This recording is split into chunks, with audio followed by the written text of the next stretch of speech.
विजयादशमी क्यों मनाई जाती है, इस बारे में जो भी जानकारी लेने के इच्छुक हैं उन्हें मैं बताना चाहता हूं कि आश्विन मास में कृष्ण पक्ष के जो 15 दिन हैं वह पितृपक्ष के रूप में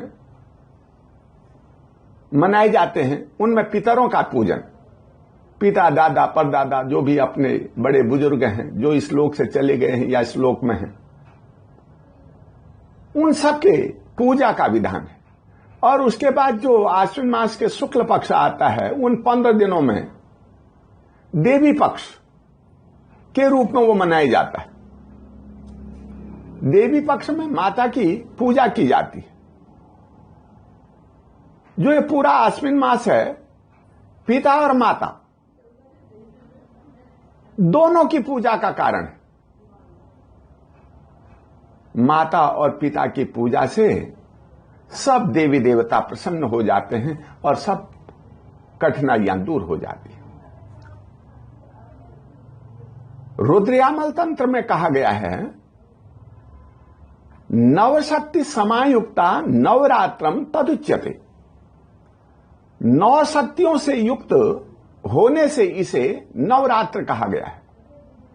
नवधा भक्ति, नवग्रह पूजन, रामनवमी, सीता नवमी, ये सभी 9 शब्दों की महत्ता के प्रतीक हैं। आश्विन शुक्ल पक्ष में विशेष महोत्सवों से श्री दुर्गा जी की पूजा धर्म, अर्थ, काम और मोक्ष, ये चारों फल देने वाली है।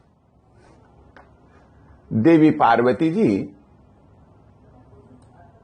श्री शंकर भगवान से कहती हैं कि शरतकालीन नवरात्रा जो भक्तिपूर्वक करते हैं उनको मैं प्रसन्न होकर के पत्नी, धन, आरोग्य तथा उन्नति प्रदान करती हूं।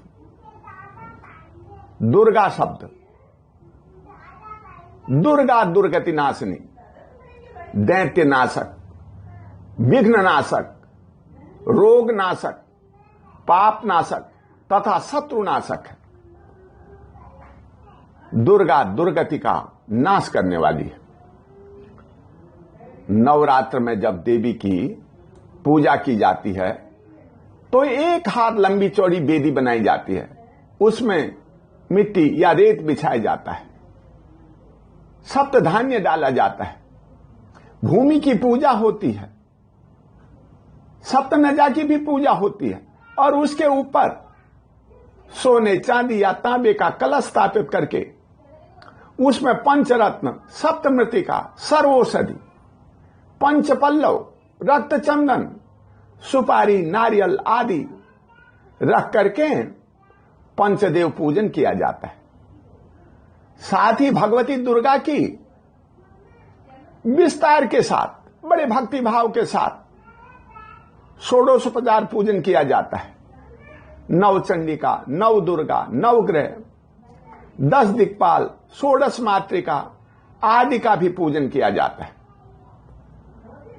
प्रतिदिन नैवेद्य में विविध फल, विविध मिष्टान, खीर, मालपुआ, नारियल, मधुपर्क आदि सभी सामग्रियां प्रतिदिन चढ़ा करके 9 दिन तक दुर्गा सप्तशती का पाठ और आरती की जाती है।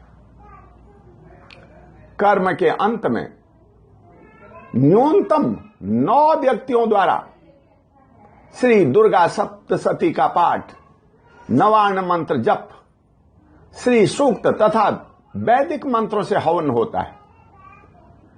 महानवमी के दिन नवकन्या पूजन तथा श्री हनुमान जी को ध्वजा चढ़ाई जाती है। 9 दिन तक पवित्र होकर के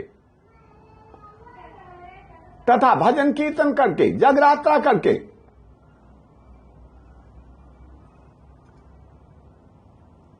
पवित्र होकर के पूजा करने से कलश में रखा हुआ यह जल अमृतमय हो जाता है।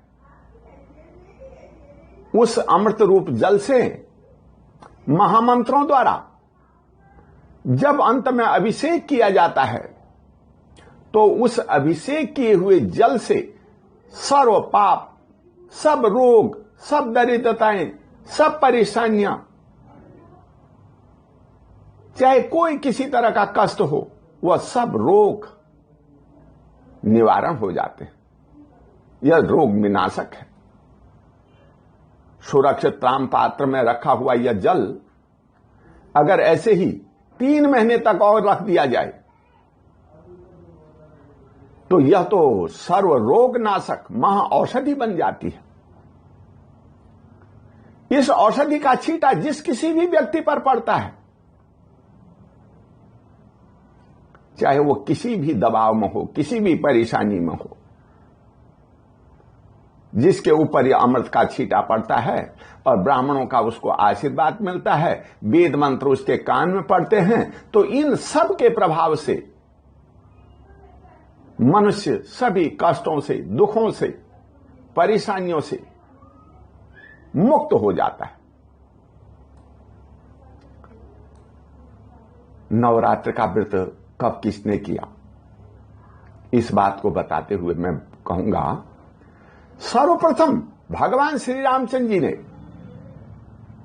जब वो वन में बड़े परेशान थे, सीता का हरण हो गया, राज छूट गया, पिता की मृत्यु हो गई, बड़ी परेशानियों में थे, तो शरतकालीन नवरात्र में उन्होंने समुद्र के तट पर भगवान शिव तथा मां भगवती की पूजा की।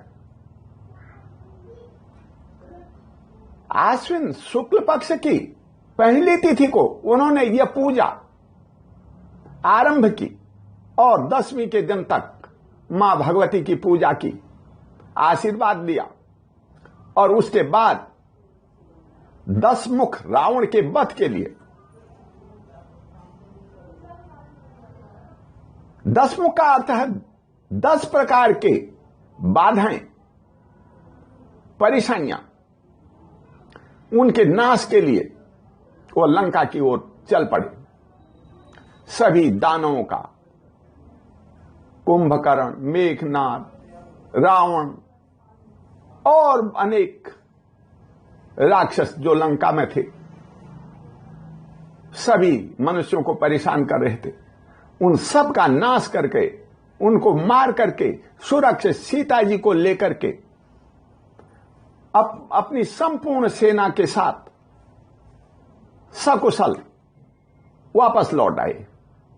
इसी खुशी में विजयादशमी का यह पावन पर्व बड़े उत्साह से मनाया जाता है। शरद एवं बसंत ऋतु में ऋतु परिवर्तन के साथ भयंकर दानव अर्थात विभिन्न रोग, महामारी, ज्वर, शीतला, कफ, खांसी आदि रोग उत्पन्न हो जाते हैं। दुर्गा पूजा के उपरांत अमृत कलश के जल से जब अभिषेक किया जाता है तो पितृदोष हो या देवदोष या ये महामारियां, बीमारियां सब मां भगवती की कृपा से समाप्त हो जाती है। अभिषेक से, अभिषेक के जल से सब रोग समाप्त हो जाते हैं। ऐसा करने से मनुष्य का जीवन सुखमय हो जाता है। घर गृहस्थी, बच्चे, परिवार सब आनंद से जीने लगते हैं और इस लोक में सुखी और संपन्न होकर के अंत में वो भगवान के दिव्य लोक को चला जाता है। इसलिए हमें विजयादशमी और ये पर्व बड़े धूमधाम से, बड़े पवित्र होकर के मनाने चाहिए और इसी में सबका भला है। ओम शांति।